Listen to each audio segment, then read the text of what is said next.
Ladies and gentlemen, welcome to Chamber Chat for this wonderful Wednesday, the day after Groundhog Day, which tells us that we're going to have an early spring. I found something really odd about that. We're about 6 weeks away from spring. So, can the groundhog ever be wrong? I don't think he ever can be wrong. So, I think it's just a little ploy but a great tourism ploy. It drives people to Wyerton, and that might be the only reason you'd want to go to Wyerton. So why not give them the benefit of having a groundhog that can predict? That is a meteorologist, actually. Wonderful. Anyway, folks, I got a special guest today, Scott Higgins. Everybody knows who Scott Higgins is, but he's the president and CEO of HIP Developments. And HIP Developments has developed or starting to develop one project, Gaslight District. The other project they have completed in Hespeler, but it's to the tune of close to $200 million worth of projects just with those two developments. And of course, Scott Higgins is a Cambridge guy, actually an old Preston buddy of mine. And he is firmly committed to transitioning his community into a great community. And that's not just a business factor. It's actually his parents demanding that he do that as well. They want to make sure that he's building his community as he builds other communities in Ontario as well. So, Scott, thanks for coming, and we are so interested to hear your wisdom this morning. Yeah, easy with that. My mom's still mad at me. She took away a Christmas present, Greg, because I didn't step in and try to save the springs. Well, start with a little lightning rod this morning. that's a tough one, I'm sure, and it's going to be interesting to see what happens with that property, because now that it's clear and you drive by it, you kind of look at it and say, who would have ever thought to build a building there in the first place? It's kind of a hill, and makes it far more difficult to put something up there. Scott, couple of the things that I really want to get to the latter part of this discussion about the vision and what you see for Cambridge and what we need to be thinking about and doing. But I want to talk about, some of the things you've seen and witnessed throughout the pandemic. You and I haven't had a whole lot of discussion through the pandemic. We've been working on a couple of little projects, but we never really talked about some of the business things that you saw with respects to your diversified portfolio. You, of course, are a developer, residential developer. That stuff has basically continued on, but you also have interest in like Tapestry Hall and Foundry Brewing. What are the impacts that you've seen on your portfolio, and what has your team done to mitigate some of those as a result of the pandemic? Yeah, so our core business is obviously in real estate development. So last the early spring, when we got into the first lockdown and a lot of the protocols were being put in place, I think the construction industry is generally a pretty rough and tumble industry to begin with. So there was a lot of morale to keep projects going. And when they were allowed to do that as an essential service, most of the health and safety protocols were put in place within 2 to 3 weeks. So there was a cost to projects, probably $40,000-$50,000 a month on a big project. But that was all the screening, that was separations, that was sign in, sign out of sites. Early on, it was temperature checks. So there's a lot of protocols that went into keeping construction moving, and it was predominantly residential construction moving at that time. And then we got into supply chain issues. So early on, so while we could continue as a business, the supply chain tightened, a lot of material coming cross border. There was probably 3 months of friction, both in schedule and in cost, to figure out the new normal. But I'll tell you, the industry is pretty well adapted now to where it's operating efficiently. We joked before the call that every supplier in the world that had an industry that was still succeeding decided to increase pricing just because they could, I think. So the cost of delivering real estate and construction costs in particular have gone up far more than what we thought the market response would be to COVID. We thought, there might be a slowdown. We thought you're going to see lower interest rates, perhaps no inflation. But it in fact has gone the other way. We're seeing 10, 12, 13% year over year increases pretty regularly, maybe 30% in the last 24 months. Wow. That's been a challenge, and that's, that drives right at the affordability issue of housing right now. It's not just low interest rates and what people will pay for housing. It's the cost structure is fundamentally changed in the delivery housing. So, that side, we were pretty unscathed, which was interesting. And then we have a hospitality business that we opened in the Gaslight District called Tapestry Hall, which predominantly was a corporate event, wedding, and concert and show venue that had opened in January. So we had Toyota's Christmas party. Well, actually, it was Google's Christmas party, but we weren't allowed to call it a Christmas party. It's a holiday get together. We had that in December, and then we kind of got into the shutdown mode in February. So we really had almost 2 months to get our feet under us. We had 4 million of back events booked, weddings and corporate events booked.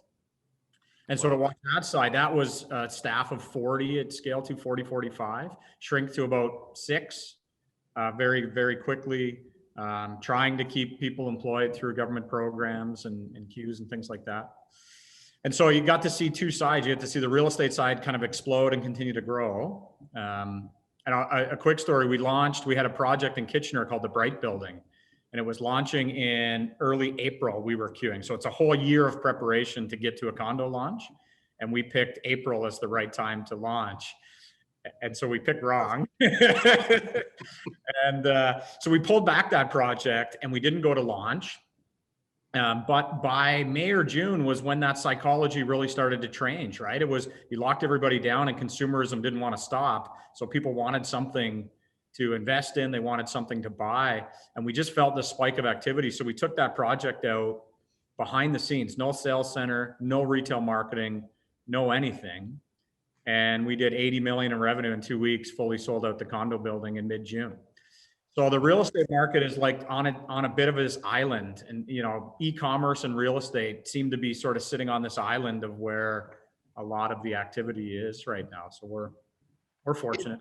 It's interesting when you talk about the supply chain, because I actually thought about you this summer. I was up at the cottage and I had to zip over to Home Hardware up there to get some fence boards, and they didn't have any fence boards and said, it's unlikely we're going to have any fence boards, anytime soon. And so I immediately started to think about, your construction project that had just got, really was starting to get the foundation. I thought, how are these big projects like that going to continue and move forward at a steady pace when we can't even get fence boards? And that should be the kind of the easy thing to get. But I think that Toyota ran into the exact same problem. They had to shut down their line for a couple of weeks in Lexus because they couldn't get parts fast enough. And it was not so much about the transportation of it. It was more about the effect of suppliers in the United States. They were shut down, or they were having outbreaks, and they had to close down, and there were supply disruptions because of employees being able to get the job done. Did you see that remedy very, very quickly? Yeah, I think we had shifted our business away from, we had done early on in HIP a meaningful amount of Chinese procurement on finished products. And we had shifted that about 2.5, 3 years ago to domestic production, just because we felt it was the right thing to do. So we didn't have a lot of reliance on container shipment from China.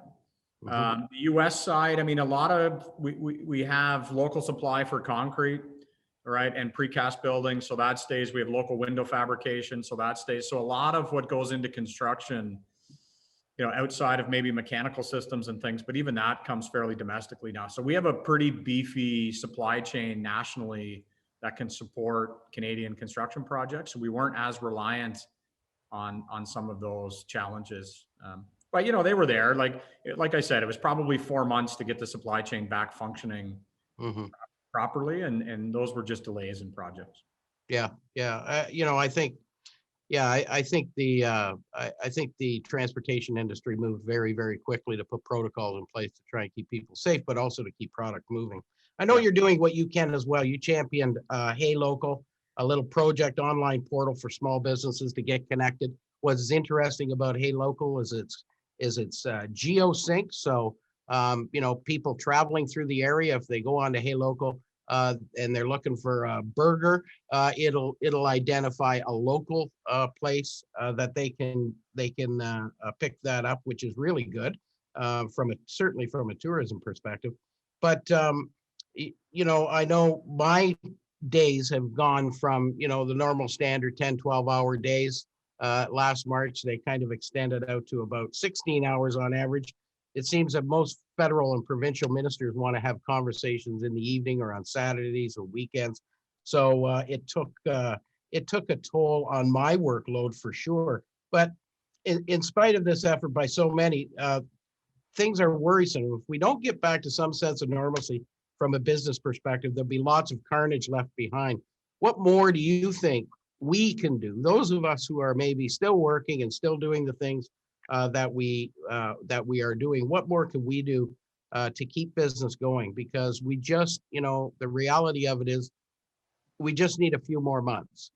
Once the vaccine starts to roll out to the most vulnerable, and it gets more of a penetration, things are going to be more stabilized, I think, from that perspective. We may still have contractions of the virus, but we may not see the hospitalizations, and that's really what it's all about. Yeah, I mean, so maybe I'll take a quick step back. For me, I spend at least half my time worrying about things that aren't real estate related. So our mantra at HIP is building more than real estate. We're a second generation construction business tied with me. And our team is all local. So for us, the ecosystem of the city is what matters most. If the city succeeds, then there's things to build. If it doesn't succeed, there's nothing to build. You can't measure that in an ROI in 12 months, but you can in 25 years, and we're not going anywhere for a while. So we kind of built the philosophy that I like to say community is the new faith. That's kind of where our tenant's at right now. Community organizations are weakened, religion is weakened. We've gone to a lot of privatization of enjoyment versus communal enjoyment. We've sort of built our cities in North America in particular to be very private. And we believe they should be very public. And that was the gist of the Gaslight District project, was to try to find, write down urban placemaking, public art, free space for the arts and that community. How do we really build our streets to where we don't want to go hide in our backyards, order Amazon, skip the dishes, watch some Netflix and go to bed. Like if that's what the world becomes, there's no differentiation between Hamilton and Cambridge. It's a pretty boring place to live. And I'll tell you, I'll find one of our tall buildings and maybe take a leap if that happens, Greg. So we start to look as an organization that is affected, but affected some negative, but predominantly positive. Real estate is enjoying success right now. And so what can we do to help? What can we do to affect change? So early on, that was, purchasing masks and for long-term care facilities and feeding the front line and all the stuff that came with the immediate panic of the pandemic. But then when that sort of passed, I looked at just what structurally was happening. So I'll go on a little bit with Hey Local, but what Hey Local is I bought bed sheets online one day from Amazon because I couldn't leave my house. And I felt pissed off because I should have bought that from a local business, but there was no easy way to search for local things. And I said, why don't we just build a local Amazon? We don't have to solve the logistics challenges because our small businesses already do that. They're the warehouse, they're the delivery mechanism, they're the procurement, all the challenges that Amazon had to do to get you a product in 2 days, our small businesses have already done. The biggest thing that Amazon does is make you aware that that product's available to you and can get to you quickly. And that's the easy part of the transaction to build. So we built something called HeyLocal. So I hired a bunch of developers and a marketing company. I'm not in tech. I have no idea what the tech world is all about. I'm a bricks and mortar, boots on the ground kind of guy. But I put a team together and we did. We built HeyLocal.ca, which basically it's free to small businesses. It's a Shopify plugin. They can have direct accounts. They load up all their products. If you go there, it acts as like a Google search or a Kijiji search. You just type in, I'm looking for women's running shoes. What it does is it searches all the products. It's a national platform. So it searches nationally, but it displays what's closest to you first. So you're going to see all the product availability that's in Cambridge, then in Kitchener-Waterloo, then in Guelph. And the reason I wanted to build this, and it's going to take some work to really continue to make it rich and thriving, but it was our response to e-commerce is going to kill bricks and mortar. The heartbeat of our cities are the small businesses, not the retail aggregation that happens. if we gut our small businesses, we gut our culture. When's the last time Amazon sponsored my son's hockey team? Never. So, get over yourself. I want to direct my money back to businesses in this community.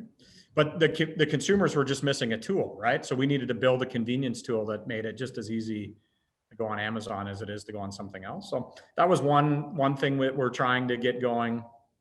Of late, we just started a little music fest for the high school kids. I don't know, a little bit about that, but we got the 110% youth talent festival. And I always joke with my hockey kids that I coach, I'm going to give you 110%. I said, kid, you got to go back and do math, because there's no such thing as 110%. You can give me everything you got. That's 100. I'll take that. But so we called it the 110% youth festival. But really what it is we've got 140 submissions so far from high school kids throughout Cambridge and Waterloo region. And that could be, musicians, artists, poets. Some people are sending in magic tricks, but it was just to reward those in the arts community that has nothing to do right now, right? And they've been so affected emotionally. They need something to look forward to. All the kids do. And so it's been cool. We just threw some ideas together to do this. And over the last 2.5 weeks, we've got 140 in. It's going to be on Family Day weekend for those that want to tune in, 3:00 Family Day weekend. Go to 110fest.ca. If you got kids, tell them about it. Tell them to jam out at home, submit their video. It's an easy link. And then we're going to edit a whole show. And there's 3 charities aligned. So I wanted to do the old school telethon, Greg, like pick up the rotary dial phones and let's go to Higgins on the phone and be like, you give me your credit card number over the telephone and I say it out loud and everybody gets it. But, we're doing these things to help youth charities, to help kids get excited. They just need something to look forward to. This lockdown, it's hard on us. Imagine with all that energy flowing through you at 16 years old, like 2 months of a lockdown for us, like that's like a week for a kid. They've been locked down since Christmas holidays. So, things like that, just trying to get engaged with the community to lift spirits. That's my biggest thing, is build positivity, build confidence, lift spirits. And when you do that, people invest in themselves, they invest in their friends, they invest in their businesses. And if that wave happens, then all of a sudden you have a level of activity in a city that is rich and is growing. I think what was interesting, I think you contacted me, maybe it was last May, and said, hey, I got this idea about this Hey Local thing. And, Greg, let's get together. Let's talk about this. What's going to be important? How can we put this together? How can we get it out there? And obviously, how do you compete with an Amazon? Very, very difficult to do that, but more difficult to do it if you're all alone and as a small business. And I think of the Village Cobbler. Joe's on the call, I think, somewhere here this morning. And the Village Cobbler, he sent me a note yesterday. He says, Greg, tell everybody that I'm open for business by appointment only. And the Village Cobbler is a small little place out at the mall, but he has an outdoor entrance to the mall. Very small little operation. And Joe, actually, if you're needing your shoes repaired, or you need a belt, or you need shoelaces, or you need anything in certainly in leather, that's the place I go. Everybody knows Joe and everybody takes their stuff there. But it's difficult when you look at some of these small businesses that are shut down. They're looking for the ability to be able to market their products and market their services, but they're competing against these great big giants. And I think, looking at an individual like yourself who does great big developments, $150, $200 million developments, but really focusing your efforts on trying to stabilize community, because you really get that small businesses are the heart of our community, and we need to do everything we can to prop them up, keep them going, and see them survive. I think that's something that, from my perspective, is your greatest message through this, and probably your greatest message that you brought to the community, because you have never not thought that community was important. That really surrounds your entire ideal positioning for your developments. Yeah, because that's the reality. I mean, people want to live where a great community is, right? So a sterile community that is just, there's no authenticity to it. There's no cultural legacy to it. There's no joy to it. These aren't places that people want to live. So I joked I was on a call with head of planning at University of Waterloo School of Planning. And I said, you know what, you planners screwed this up 25 years ago. He says, what do you mean? I said, you came out with a live, work, play model. That's what you called it. Everybody wanted to build live, work, play, live, work, play. I said, but most politicians focus on what you say first, then what you say second. And by the time the third rolls around, they have no money to do it. So if you guys just would have said play, live, work, we would have much better cities. You screwed up the order. And as a result, we screwed up the investment. And I, it's kind of facetious, but it's true. Like what's going to start to happen now, I think, is we went into, everybody remembers the bring your own device days, right? You worked at a company, you got your first BlackBerry, and that was the IT department that gave you the BlackBerry because it was secure. And then you had your personal phone. You switched from a desktop to a laptop. All of a sudden you could sit in a coffee shop instead of just in the office. And so it sort of freed the workplace. And the first derivative of freeing the workplace was this bring your own device and the level of mobility and technology. I think now with COVID, we're entering a bring your own city. Like even if 20% of the workforce shifts to remote work, that is such a huge shift of employment that we talked a little bit about the office market. Watch what happens. So now what's going to happen is, no longer do you put streets in and sanitary sewers and service industrial land and businesses come. It's not what happens anymore. Talent moves to where talent wants to live and businesses follow talent. That's the next 20-year horizon. And so I really think now we're in a bring your own city mode. It's not bring your own device anymore. It's bring your own city. And we have to start to compete globally as to why we're an interesting place to live. By default, it's not going to be I live there because my parents raised me there, or I went to school and I hung around. The young generation now is more transient, like the US. They're content to live in places they want to live in. And so it's up to us as a community now to show them why they want to live here. And table stakes infrastructure like roads and sewers and cheaper housing, nothing's cheap in housing now. Those aren't going to cut it. So we have to get into what creates joy in a city. A rich ecosystem of small businesses in a core area, that creates joy. A great trail system and urban transportation routes for cycling and things like that creates joy. The Gaslight District to me was all about that. It was just trying to create a public square, public art, things to do. We have to start elevating our urban investments, urban placemaking to create joy.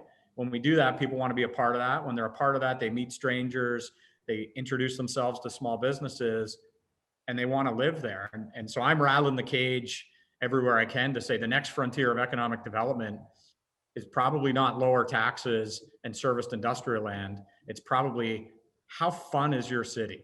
What can I do for free in your core area? And therefore, why do I want to live there? And if we can do that, then I think we'll succeed and grow. So our focus on that is, in 10 years from now, what buildings are we going to build? None, unless the city is vibrant and growing. And so that's where our focus now in the short term is how do we play a role as literal city builders, right? The joke I'm going to make here, Greg, is everyone loves their city and hates developers. It's the greatest irony I've ever seen in life, right? Like you love where you're from, but God, those developers are a bunch of assholes, pardon the language, and they make too much money. But, it's the developers now, the municipalities will struggle to be independently building the city, right? They're fully taxed. There's not that investment ability. So it takes private capital to do it. I'm trying to say to other developers, we have to be hyper-focused on what we do now because we're setting the stage of city building for the next 10 or 20 years. Maybe you should make that $1 million less on a project because it's going to enrich in the urban environment. That's going to lead to growth of the city that ultimately is going to lead to your business success. So I think, we kind of saw the hint of that and it might be, you might be to blame to some degree. You and as well, I know Terry's on here too, who has invested in downtown core. I know he's covered his face here, but he needs to be pointed out as well because it may be both your faults. Who really realize that developing our community, creating neat spaces and neat places was paramount to not only your own personal business success, and your business's business success, but you also knew that was the way to inspire change. We saw that happening with developments like yours and Terry's. Do you think that's going to continue on now, in spite of this pandemic that maybe pushed everything back a little bit? But do you think that enthusiasm is going to be there because now with the new normal, that's what's going to be important to people? Yeah, I mean, Terry, hats off to like Terry's investment to move from Preston and there and make the investment he did in Galt probably is at the most difficult time to make it, to be honest with you. If you think back, like pandemic alone, what was happening in the core area, the noise in the core area, the lack of other significant investment in the core area, like those are tough. So, to me, it's trying to stay confident and find people that support you. And I do think now city staff and politically, there's a nucleus that kind of really is galvanizing around getting this, right? The establishment of the core revitalization fund. I mean, looking for opportunities and what those are to deploy and the right way to deploy them. But there's at least an acknowledgement that needed to happen.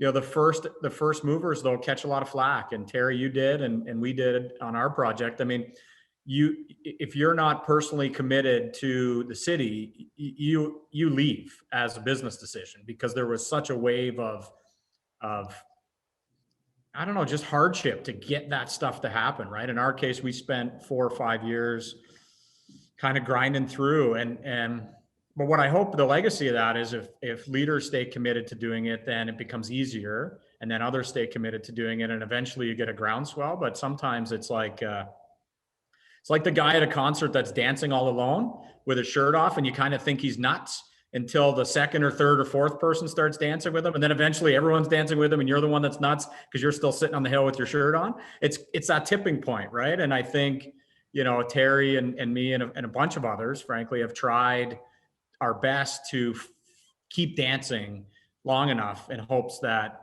you start to get a broader realization that we need to do these things. And at that point, it'll start to become easier and you see it, there's been a lot of good things that have happened, but boy, I think we're at like our own 20-yard line, to use an upcoming Super Bowl reference. Like, we're nowhere close to the end zone yet. We got so much work to do to make sure that our core areas succeed. Well, and that's the important thing. And I think now, I want to get to that whole purpose, looking beyond the pandemic. We have to start looking beyond it. There's a light at the end of the tunnel. We all know that. This can't go on forever. We all know that very, very clearly. So things have to be done so that we can continue to move forward personally, but also as a community. What do you think are going to be those important things in the coming years that either from a political perspective in the municipality or from a business perspective, we need to be focused on? And maybe we need to be arms locked together with the political leadership, the municipal leadership, and as well the business leadership in the community. Yeah, I mean, I think you nailed it with that. On the short term, we just need to take the practical steps to start to roll out either inoculations or other mechanisms to just allow us to be social creatures again, because we know we all are. So the short term stuff, I think, is very tactical for 6 or 8 months, just to understand that the doors have to open, people have to start to engage. We have to do it as safely as we can, but that needs to happen this year. It cannot be another full year of harsh restrictions, or we're going to lose far too many businesses, not just in hospitality and small business retail. But then coming out of that, I mean, I hope my personal view is, I married a Dane. Jen's from Denmark, her family's from Denmark. And we were in Copenhagen 2 years ago, and it's pretty eye-opening for me. I mean, they basically adopted social capitalism there. Right? It's not socialism, it's not capitalism, it's somewhere in between. But what they said is, instead of everybody having low taxes and then taking your after-tax money and putting it in your backyard, right? How many of us, I don't know, I have that backyard. It's a pool, it's nice, there's stuff out there. And that's just a form of taxation. It's just private taxation. So we're focused on taking our money, building a fence, and making private enjoyment. Over there, they said, no, we're not going to do that. We're going to raise taxes, but then we're going to invest in community. So I can I spent 2 weeks there spending no money enjoying that city because of what that city built for everyone's enjoyment. So I think we have to start having real conversations about shitty capitalism versus social capitalism, communal good versus private enjoyment, what we're really prepared to spend our money on as a community. And I'm an advocate. My business partners love when I say it. I'm an advocate for higher taxes so long as they're efficiently deployed for community joy.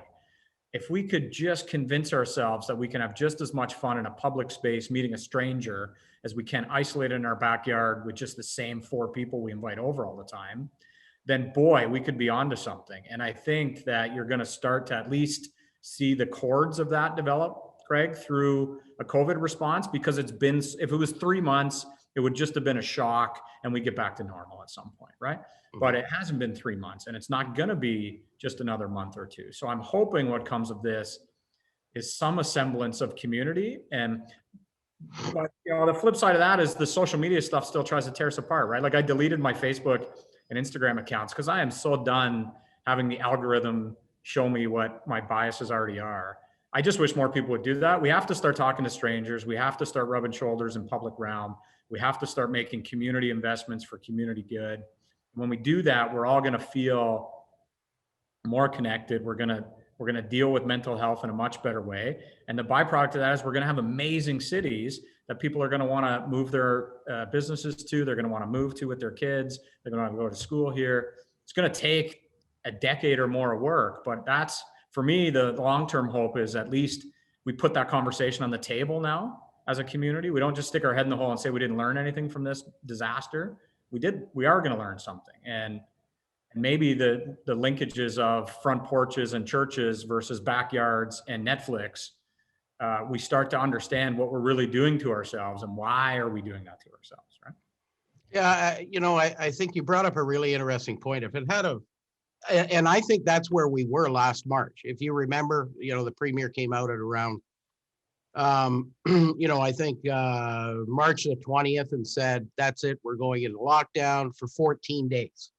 Well, most of us kind of looked at that and said, okay, in 14 days, I guess they'll get things under control and we'll be fine. Of course, the 14 days expired and there was another 30 days added on, or 28 days added onto that. And eventually it took us till, basically mid-June to late June, I guess, and early July before, the chains were kind of taken off a little bit.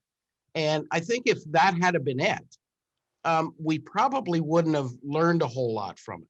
Yeah. I think in order for us to really get the message of what the pandemic has taught us about community, culture, and living our lives, it had to take this long and it had to be this painful in order to reset our own minds, not the infamous reset that they're talking about on the internet, the reset of our minds to start to appreciate and understand what really we have always appreciated about our communities. And now we need to put them at the forefront and create our communities around what we want to see from a livable perspective.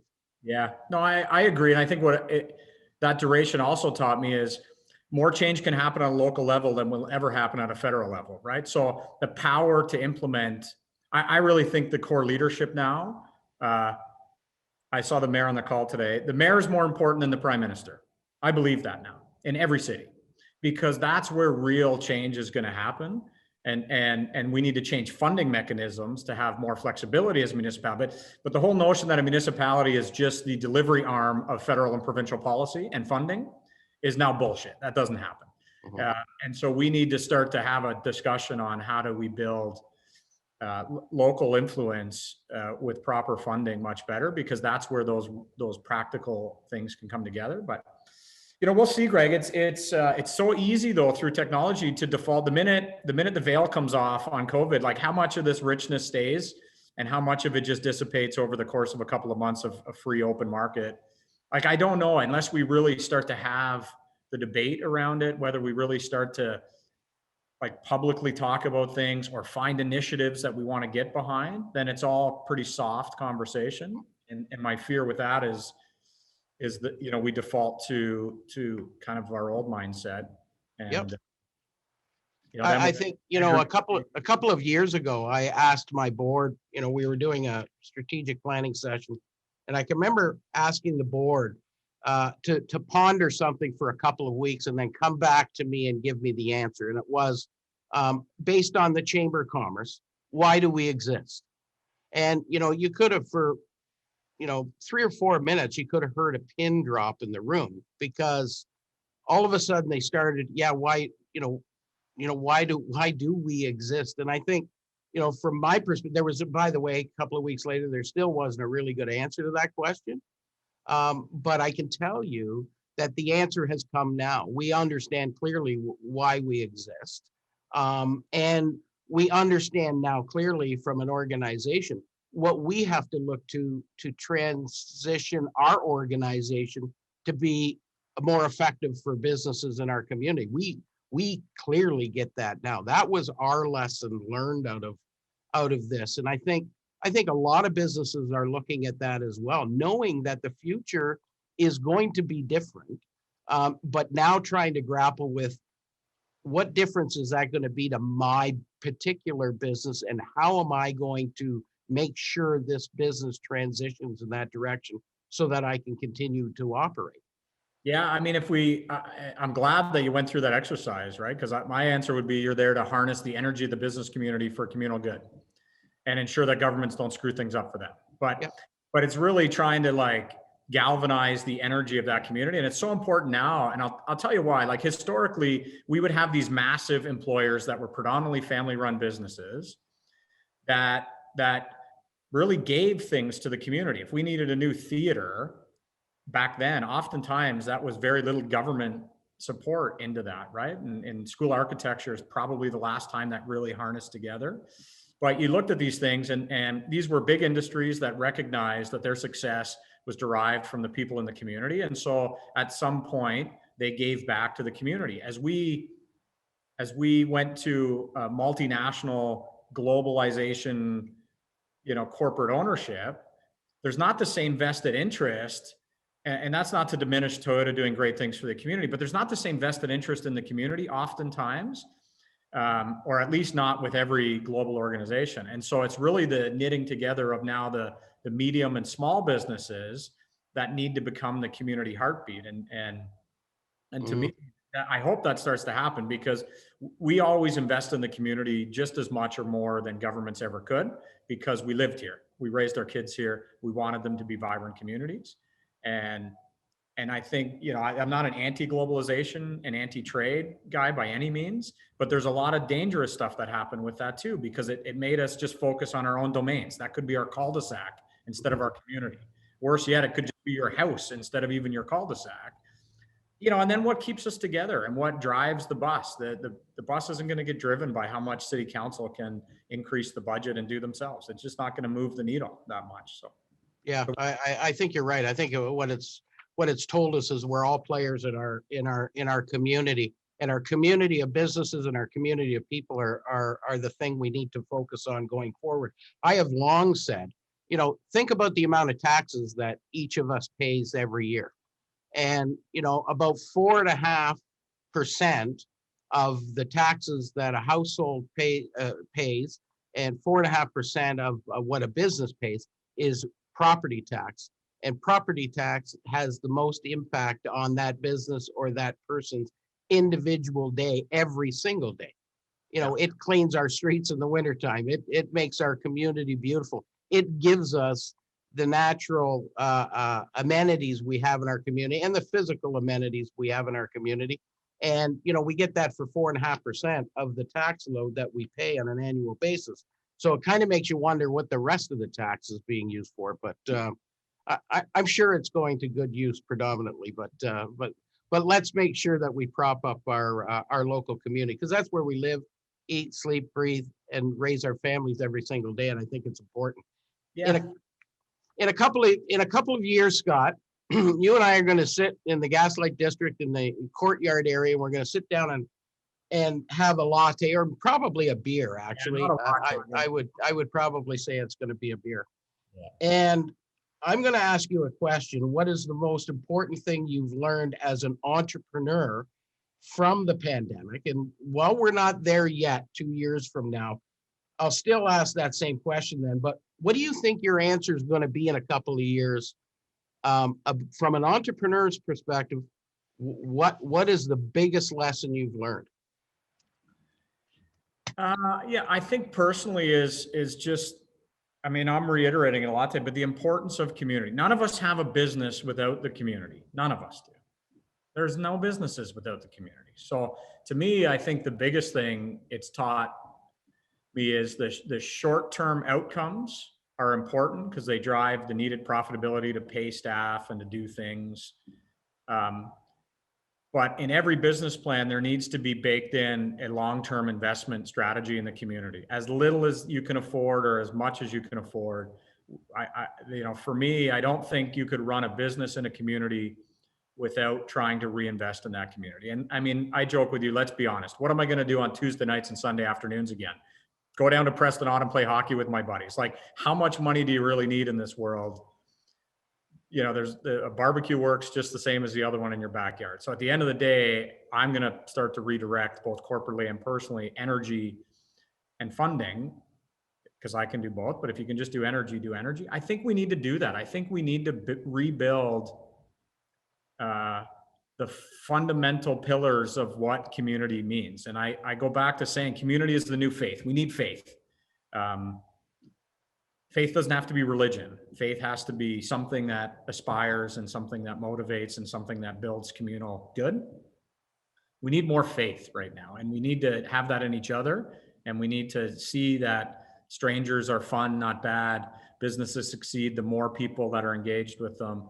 And if we all do that together, the community reattaches and gets richer. And I think I was already sort of learning it, but I think after a couple of beers, that's probably still my answer is, and no one's going to do it for us. Like, that's the other thing I've learned is it's taken persistence in all of our projects, but some of the bigger ones in particular, no one's going to do that work.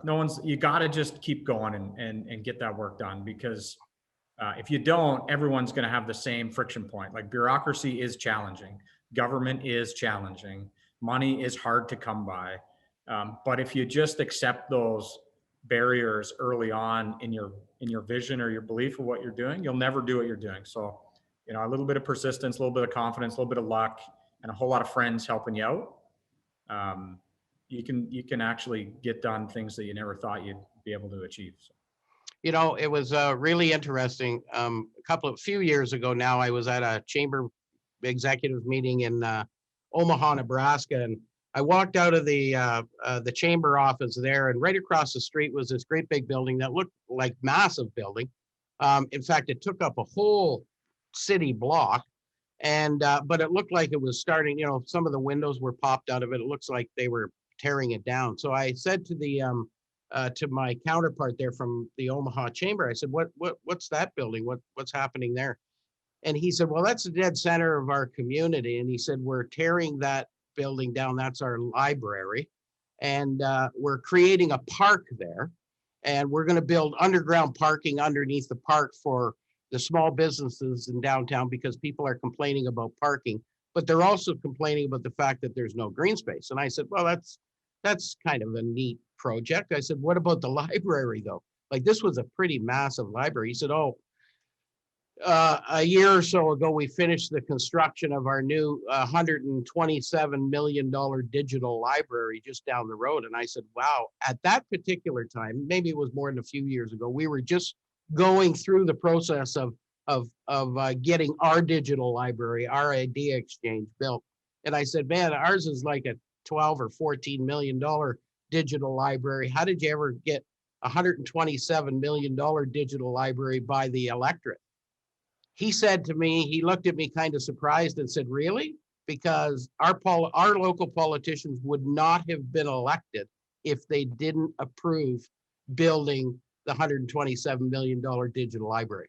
And so there are, you look across the United States, they're really big on building their communities and the value in their communities for the people that live there, but more importantly for the businesses that operate there, because that attracts talent.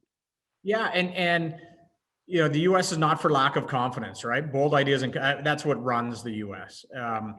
We need that to me is why we did Gaslight way back when we just started to dream to do something. I was getting pissed off because there wasn't enough confidence in the community. I was feeling our community soften itself to I don't know, to something that I didn't recognize. And we need to make those things. But what we need to do as a group of business leaders is advocate alongside our council so that our council continues to grow that confidence, and better yet, fights against the negative energy and nepotism in the community, that's there. Like, we can't hide it. Fractured communities are everywhere. If we wanted to make a $127 million investment in the Gulf Core, the community would go apeshit.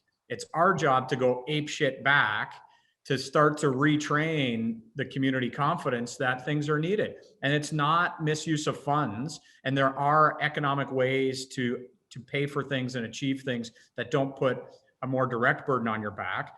But if everyone thinks about doing a little less privately and a little more publicly, maybe it's not any more burden at all. It's just shifting dollars that you're already spending because you don't have the places for free enjoyment. So you're curating private enjoyment at your own expense. Mm-hmm. I could probably take, a couple grand a year of stuff that we're doing that I don't need to pay for. If I rationalize that in my head times 140,000 people, or maybe half of them can do that, well, all of a sudden you can do things. So I think for me, it's trying to find venues like this, council meetings, chamber advocacy to say, no, we should start to turn the corner. And it's our job as business leaders to be the voice of positive investment, communal strength, because that stuff doesn't happen by accident. It's not going to happen if we just sit on our couches, watch Netflix, and let the negative energy form against spending $10 on something that needs to get spent on, right? So, yeah.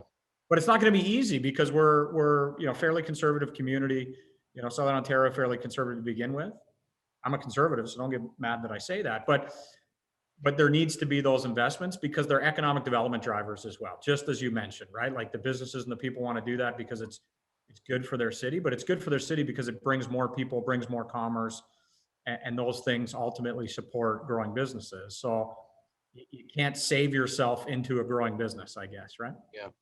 Yeah, and I don't want to mislead anybody here. That the chamber is still concerned about the level of taxation at all levels of government. We'll always be concerned about that, but it's more importantly to discuss how can business come together, as you said, Scott. How can we come together as a group? And it's probably to some degree the chamber's responsibility to try and do that. To say, we need private investment in building our community as well. There's value to you in putting a little bit of your money into building our community, because that's going to come back to you and reap benefits. And then on the other side of the coin, having our council and advocating for our council to be supportive of initiatives, private sector initiatives that come forward, and help them understand the balance in which we have to utilize our tax dollars. It's not about, and I know the mayor wouldn't do this, but it's not about the mayor opening up the vault and just saying, okay, let's take whatever we want. It's about being strategic. It's about being community focused and making sure we're investing in the things that are important to everybody. And I think business will get behind that in a large way. Yeah, and it's showing examples of where that's happened globally, right? Like, I'll use Scandinavian examples, but in the last 20 years, all of those economies went from exporting talent to other places to importing talent. They've done it with relatively high taxation, but just a change of dialogue in terms of, like, I go back, it just is. How much of us spend privately on our own houses, on our own backyards, on everything? I'm not saying lower your standard of living. I'm saying let's think about perhaps enriching our standing or living by maybe not building fences. Maybe we build bridges instead, right? So yeah. But it'll take a while for that to resonate. But it's little moments, like if we can do it in the private sector in Gaslight District, and the city's been a big supporter of allowing us some financial flexibility on what we would otherwise conventionally owe them. So they had development charge credit waivers in the downtown core. That's tremendously helpful. The project wouldn't have happened without it. Right down into parkland discussions we're having with them now on reimagining what an urban park is, putting public easements over private space, investing in interactive public placemaking, and calling that a new urban park. Like, they've been creative with us in bits and pieces. I hope, and we'll be done everything by the end of 2022 right now, both towers and all the square and all the retail. So it's going to come quick. I hope at the end, we're going to slowly reintroduce the community to a day out downtown to have some fun, because there's a big portion of the community that isn't doing that yet. And then maybe that can encourage the broader dialogue of, hey, this worked in an isolated way here, not to diminish the investment we're making, but it's one, we need 6, not just one.